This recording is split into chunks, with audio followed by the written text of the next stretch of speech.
नमस्कार,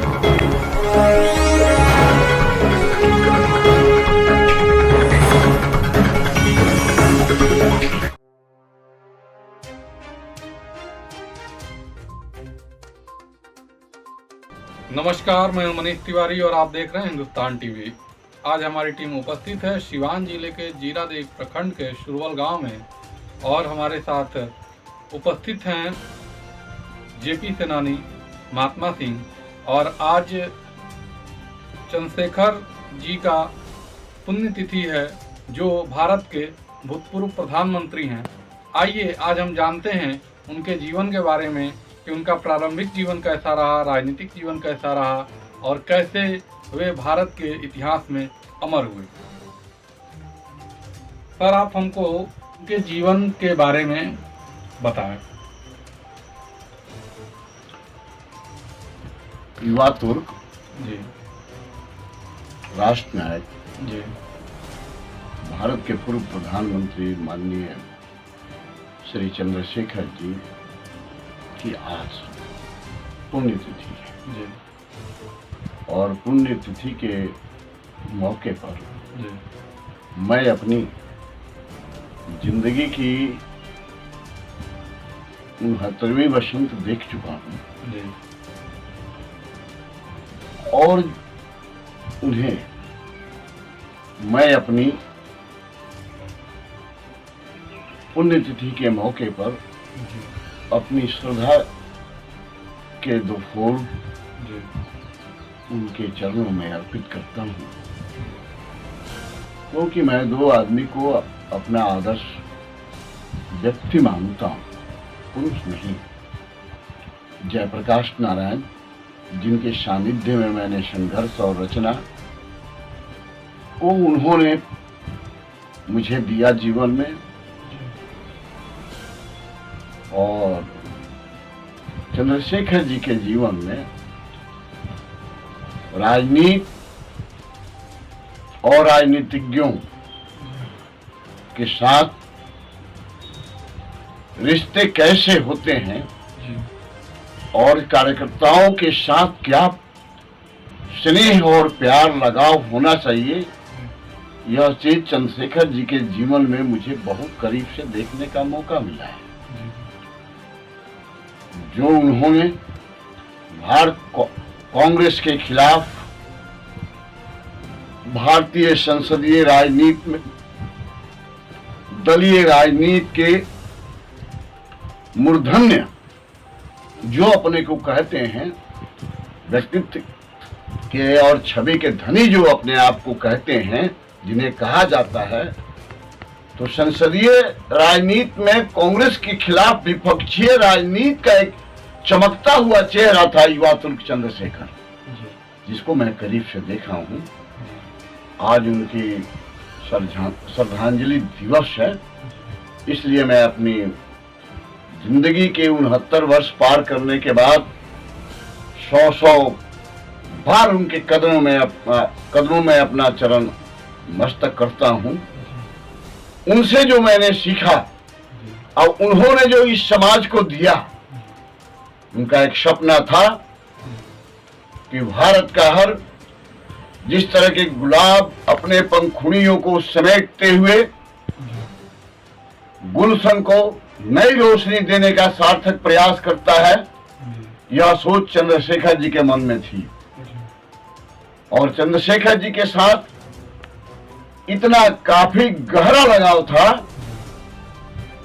कि उनके साथ मैं जब घूमना प्रारंभ किया, सारनाथ जनता पार्टी में मैं सम्मिलित हुआ जयप्रकाश जी के नहीं रहने के बाद, तो आज तक मैं उसका आभार व्यक्त करता हूं उनके प्रति, क्योंकि हिंदुस्तान की झोपड़ियों में कैसे लौ प्रकाशित होगा,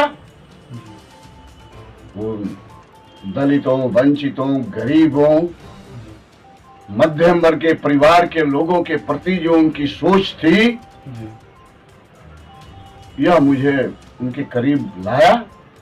और जब तक जीवित रहे तब तक हमने उनका साथ निभाया। चंद्रशेखर जी बेबाक थे, कुछ बोलते थे तो देश सुनता था। और बड़े संसदीय राजनीति के माहिर लोग जब संसद में अपनी बात को रखते थे और एक बार चंद्रशेखर जी अगर लोकसभा में खड़े हो जाते थे तो समझ लीजिए कि विपक्षीय राजनीति करने वाले लोग, चाहे सत्ता हो या विपक्ष के लोग हो, किसी की हिम्मत नहीं होती थी कि उनके भाषण देने के क्रम में संसद में कोई टोक दे। इतनी उनकी पैनी नजर थी। मुझे याद है गल्फ के देशों में, इराक और अमेरिका की लड़ाई में उन्होंने अमेरिकी राष्ट्रपति को कहा कि जॉर्ज बुश, होश में रहो और तुम्हारे लड़ाकू विमान की ईंधन जो है भारत के किसी भी पेट्रोलियम डिपो से नहीं मिलेगा। तो इस पर काफी कांग्रेस के लोगों ने बवाल मचाया, लेकिन संसदीय समिति की जब जांच रिपोर्ट आई तो उन्होंने देखा कि भाई ये तो नेहरू के जमाने से यह बात चली आ रही है। चंद्रशेखर जी ने पूछा संसद में, माननीय सांसद महोदय आप ये बताइए कि हमने दिया कि नेहरू ने दिया? तो लोग चुप हो गए। दूसरी घटना है भोरसी की। भोरसी में जब मैं रहता था तो मैंने करीब से देखा कि वो आदमी नास्तिक नहीं है, वो आदमी आस्तिक है। और जो भोजपुरिया माटी की अपनी पहचान होती है उसको सदैव अपने जीवन में उन्होंने रखा और यह जो है और करीब हम लोगों को उनके लाया। और अंतिम समय में मुझे याद है परमदवाड़ी एक पूना में जगह है जहां भारत यात्रा का केंद्र है, तो मैं उनके साथ था। कार्यक्रम समाप्त हुआ, आए और एकदम कहे कि महात्मा कुछ खाने के लिए। तो मैंने कहा खाना तो आपको मंच पे ही भेज दिए थे। उन्होंने कहा कि यहाँ क्या रखे? उनके पर्सनल सेक्रेटरी थे एजेंट साहब, उन्होंने कहा कि खाना तो वहां चला गया।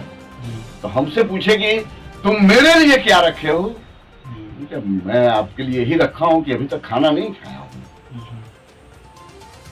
यही मेरी श्रद्धा है आपके प्रति। तो वो कहे कि देखो क्या है, तो मैंने सेव निकाली, पपीता निकाली, संतरा निकाली, वही दिया। उन्होंने हल्का नाश्ता किया, ब्रेड और कॉफी लिए। और उसके बाद वो पूना से जनशताब्दी से मुंबई के लिए निकले। मुझे इतनी आत्मग्लानि हुई। उस जमाने के औद्योगिक घराने के एक व्यक्तित्व ने पूछा कि महात्मा कहाँ हैं, तो मुझे आत्मग्लानि हुई कि इनके करीब लोग जो हैं, इनके साथ रहने वाले लोग जो हैं, मुझे आज धोखा दिया है।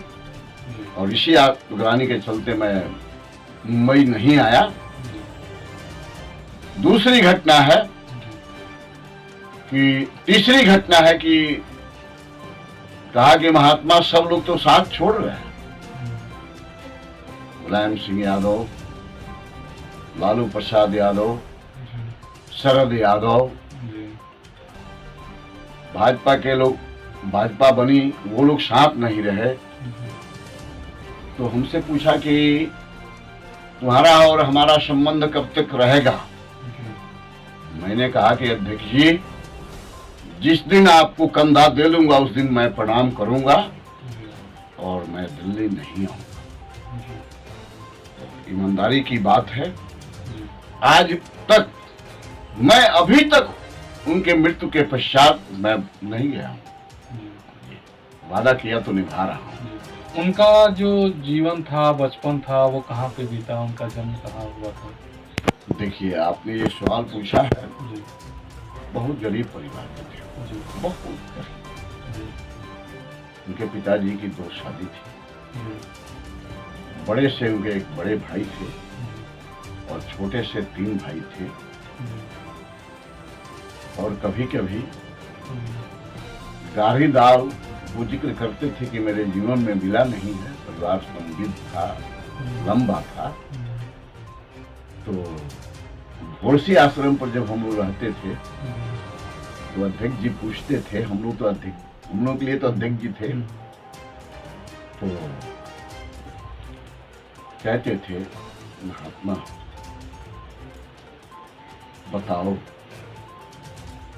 हम लोगों के घर में ऐसी दाल नहीं बनी कि दीवार पर मार दिया जाए तो दीवार पर सट जाए, पतली दाल मिली। लेकिन इन लोगों को पता क्या है, आश्रम के 450 लोगों को दाल बाल्टी से गिराई जाती है। इस पीड़ा को मैंने बड़ी करीब से देखा है।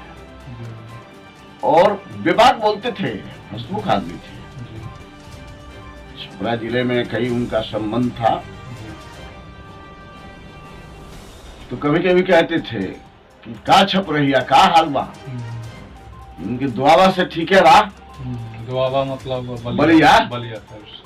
तो कहते थे कि बड़ी मारेंगे हंस के। कहते थे कि ये महात्मा दुआबे तुर काहे याद पड़ेला कि छपरा जिला भोजपुरी की शेक्सपियर को पैदा करता है, भिखारी ठाकुर को, तो दुआबा भी हाथ चमकाने वाले लोगों को पैदा करता है। मैंने बड़े करीब से देखा है।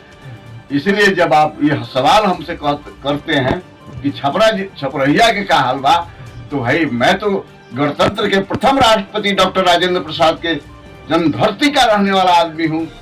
मैं राजेंद्र को जानता हूँ, इसीलिए आपके दुआबा पर मैं और छपरा पर मैं अपनी प्रतिक्रिया दिया।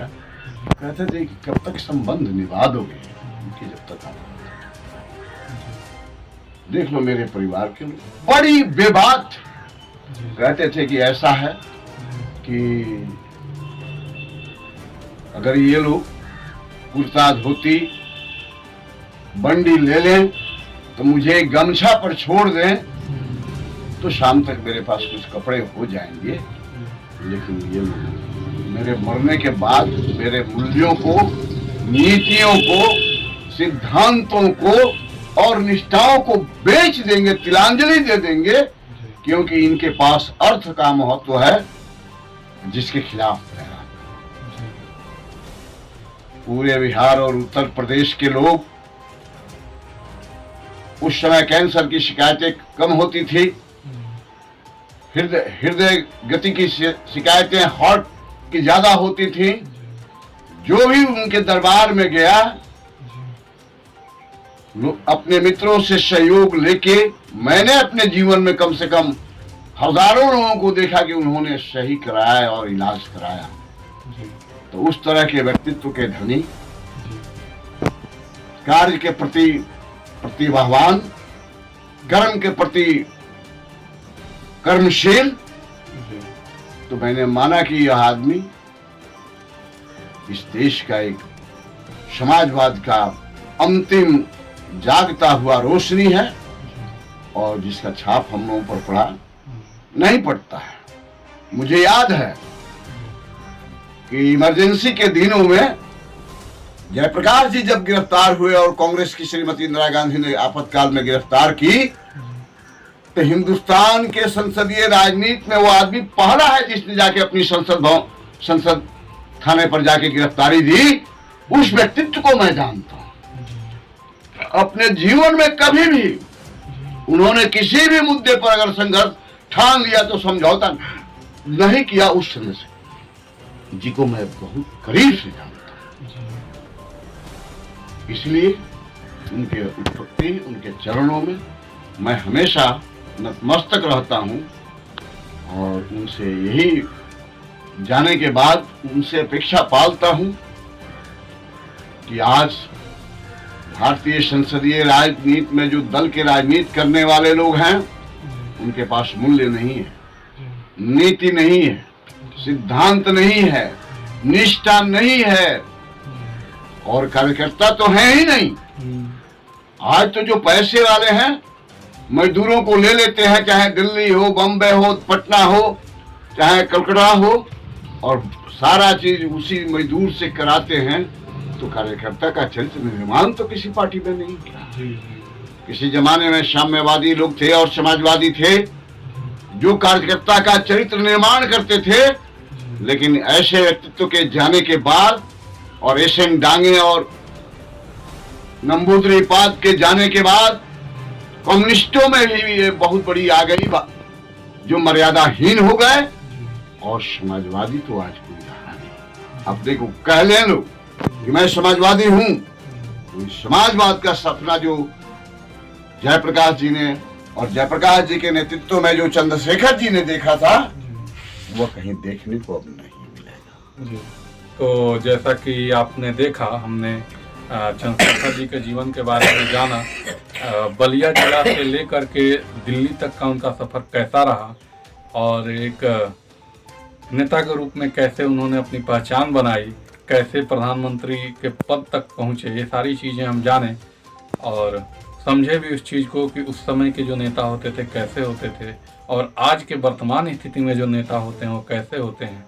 अगर हमारा वीडियो आप लोग को पसंद आता है तो इसको ज़्यादा से ज़्यादा शेयर कीजिएगा, लाइक कीजिएगा, और आपको हमारा जो कंटेंट है, हम लोग जिस मुद्दे को लेकर बात किए, इस पर आपकी क्या विचार है, कमेंट के माध्यम से ज़रूर बताइएगा।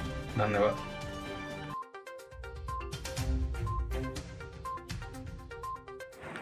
अगर आप क्वालिटी एजुकेशन प्राप्त करना चाहते हैं, वो भी अपने सिवान शहर में, तो आज ही ज्वाइन करें अंशुमान फिजिक्स क्लासेस 11th और 12th के स्टूडेंट्स के लिए। स्थान है जेपी चौक, सिवान।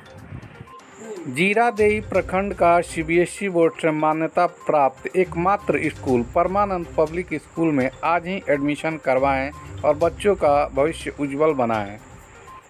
अगर आपको हमारा वीडियो पसंद आता है तो नीचे दिए गए लाल बटन को दबाकर चैनल को सब्सक्राइब करें और बेल आइकन को जरूर दबाएं। धन्यवाद।